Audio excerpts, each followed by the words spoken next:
Hello everybody and welcome to Beyond Politics. Today we're going to be discussing something that's very close to my heart, and that is the change of the electoral system. Now there is an electoral reform panel that is asking for everyone's input. Well, in fact the deadline was the end of October, but they're going to be going around the country asking for everyone's input. And it's very interesting, there were only 350 submissions. Obviously it's not a topic that's close to most people's hearts, but now we have a situation. We want to change that. We do want to change that. Yes. But we have a situation now where political parties currently represented in Parliament also made their submissions, and All 18 of them. it's quite interesting.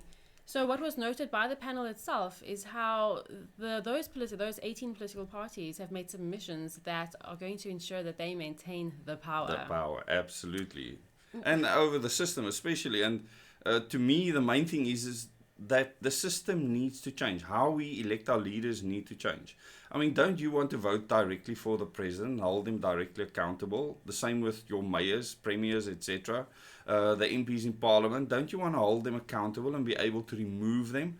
And our constitution gives us a bit of a hurdle here that we can discuss later.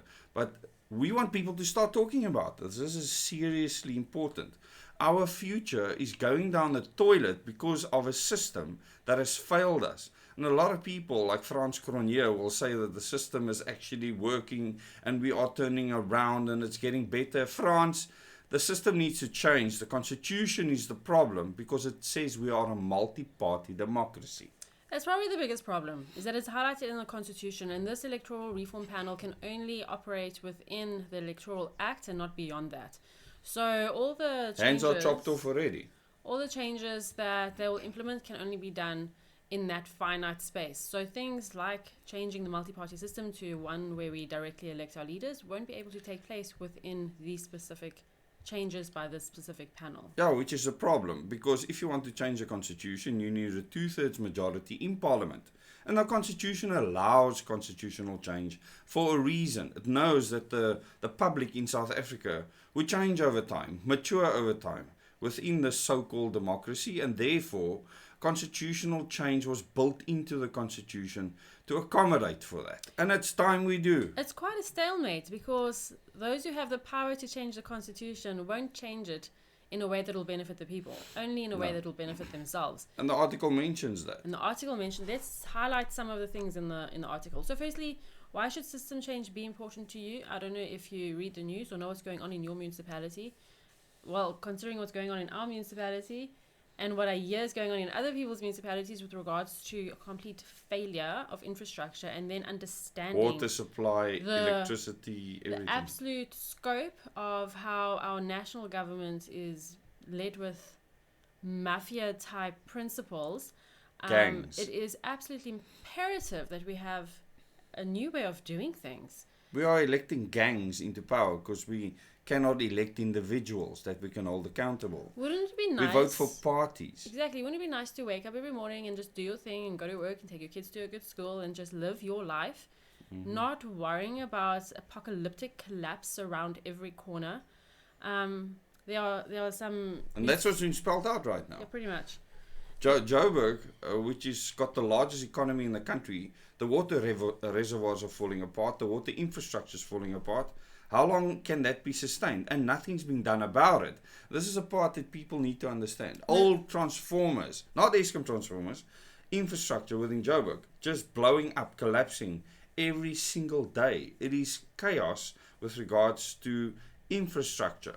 And this system just creates politicians that want more and more. So they'll try and get more tenders to get more backhands. It is ridiculous. And you should tell us how you feel about it in the comments, please. Yeah, let us know. What would you like to see changed in our electoral system or even constitution? And we've had a solid proposal for a long time now. It's on OM's Facebook page.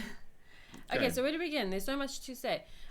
So here we go. The panel received around 350 written submissions on electoral reform and is now in the next phase, public hearings, which will take place throughout the country in January and February. 2 months only for such an important thing. We will likely be able to show you our hand on what proposals are on the table. That's going to be very interesting. I actually can't wait to see the actual wording of some of those documents. One of the things coming out is that there's a need to have voters being linked to their representatives. So that's for accountability. Right now, parties choose who the candidates are. Those candidates get elected. You have no say. Those then elected officials become pretty much accountable only to their parties, not to their constituents. To the Absolute chief nightmare. whips. I mean, Just- they can fire and hire them as they see fit. Absolutely. I mean, how many of you know who your MP is? Because even though we have a PR system, they have their constituencies. The other thing is, if you don't like your councillor, for instance, what do you do about it? There's absolutely nothing you can really do about it. The power lies with the parties. And it was done that way on purpose during the transition in 1994, and now it has run by its sell-by date. It is an old, archaic system that needs to change, and the people in that system won't change it. They have a very interesting saying here about the turkey isn't going to vote for Christmas. Yes, one of the panel people say that the turkey does not vote for Christmas. No. And that's exactly the issue we have here. Yeah. So Michael Hendrickse, he is on the panel and he says here, this is interesting, that electoral reform is not a silver bullet for resolving all the country's problems, but it's definitely a good start. Absolutely. And this comes from the Constitutional Court that said our current electoral system was unconstitutional. So you just need to understand that according to our constitution, individuals should be allowed to run for public office. And we want to take it a step further and say it should only be individuals. No party should be involved. If they want to be part of a party, like in the US, outside of the system, that is fine, but that party holds no power. And the other very important thing, doesn't get funded by taxpayers' money like in South Africa. We actually pay for these parties that are in power. Yep. We pay for whether their you like costs. them or not. Yeah, we pay for their running costs, whether they match your ideals or not. That's I don't think that's constitutional. Another panel member said there's been much discussion about the form constituencies could take, the split between how many seats in National Assembly, which would be filled from party lists, and how many from constituencies, and whether South Africa should move away from a closed system list. The closed system list is when the parties have all the power over the candidates, which absolutely should be done away with immediate effect. Yeah. So, but here's where the problem comes in, and something I've been advocating for the most within system change. The first big one is us voters being able to vote directly for the president. So the president won't come from a party, the president won't come from the legislature. The president will be a member of the public that campaigns, and that is a much, much more transparent way of voting for the leader of the state. So he says here, they've received some submissions outside their scope. Like from you. Like from me and some of our members, like on the direct election of the president. So they're already saying out the bat here that they cannot make that change. They can only change what's in the electoral act. So right they're really now. copping out. Yeah. And I said from the beginning, this is just going to be a whitewash. That is the most important change. So I'm wondering if they can put pressure on Parliament to change the constitution, but they can't. The power they have no power. lies with the members of Parliament. So this whole committee is just a whitewash, a Meaningless. waste of taxpayers' money at the end of the day, and yet we need to take part to show our intent. The Electoral Amendments Act limits them to the electoral system for the election of the National Assembly and provincial legislatures. Okay, so that's the gist of it. So he says Then thresholds is a no big one. electoral system that we recommend will actually do away with political parties and their role. So they're already like setting the limits. Which the is lots. a huge problem. Yeah. So what's the one So you we said have now? a work cut out for us. Yeah. Which is the one you spoke about now? About the percentage. Oh, yeah. Because with the 18 parties in Parliament, if we had a legal threshold of 1%, about 10 of them would fall out. There would only be 8 left. So That includes some of your favorites, like Yes. ACDP or Freedom from yeah, they'll all be gone. Bye-bye. Because if you don't meet the 1% threshold, that is a dictatorship in the making, a party dictatorship. So And wait, what is a threshold? The idea here is that a party can get a seat only if they have 1% or 2% of the vote. And if you don't make the 1%, in those systems, and there's many systems like that have thresholds of up to 5%, they would literally hand the other votes proportionally to the rest. Yep. So it is a sick system. And to imagine that South Africa would get something like that is just absolute nonsense.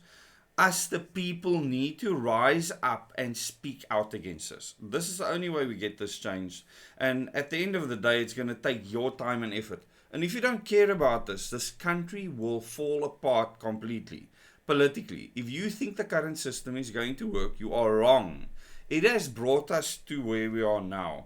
And no, it's not just the ANC. I can show you in Cape Town where things like the Belleville Velodrome in affluent areas has been neglected by the ruling party, become derelict when it's being used by people in the area on a daily basis that are fed up right now and ready to change their vote, to send a message. This is the kind of thing that is necessary right now. Please let us know in the comments how you would like to see the system change. Do you even care about changing the system? Do you see how it will actually benefit you in the long run? Well, you just leave the country and go and live somewhere else. Can you? When everything falls apart, the water infrastructure, the electricity infrastructure outside of Eskom, and all the other things you need, roads, etc. It's already starting to happen in Cape Town, a place that the ruling party claims to be the best run in South Africa. Imagine how bad it is in the rest when we have derelict places absolutely just being left to rot by the ruling party in the Western Cape. You need to ask yourself, this system is a system of patronage, a system that empowers gangs. People gang together, and what they do is they form a pack that surround themselves around a leader, and they only look out for their own interests. And in some instances that is good, but now we as a country need to pack together against this governance system that we currently have and change how we elect our leaders. Yes, remember to put your comments in the bottom. I'd love to read them. I'd love to read your input. And we'll give you a link to the article in the description below, and you will be able to read the article if you're not subscribed to News 24 on our Telegram channel. The link to the Telegram channel is in the description below this video. Thanks so much for joining us. You can also go and visit the Twitter account for the Electoral Reform Consultation Panel. I suggest you do that, maybe even tweet them, give your input. Even though the submissions are closed, I think they'll still consider anything that people have to say. I think we should also include that link in the description below the video. We will. So look in the description. You'll find the link to the Twitter. Go and follow them. I mean, considering how important this is to the future of our country and how few followers they have and how little people know about the changes that are taking place right now, it's quite sad for our democracy. So let's get involved. Let's exercise a democratic right. Let's go and visit the public hearings in January and February. And if you think that just getting up and voting is enough, it's not enough. It's brought us to where we are now. It's not enough. So yeah, someone said once, I won't say who, it's wolves making laws for the sheep. That's where we're at now with Parliament. Very good. With the current political parties' submissions, they are not going to advocate for the kind of change that's going to make them more accountable to us, the people. Thank you so much for watching. Looking forward to reading your comments, and we'll report more on this story as developments unfold. Thank you so much.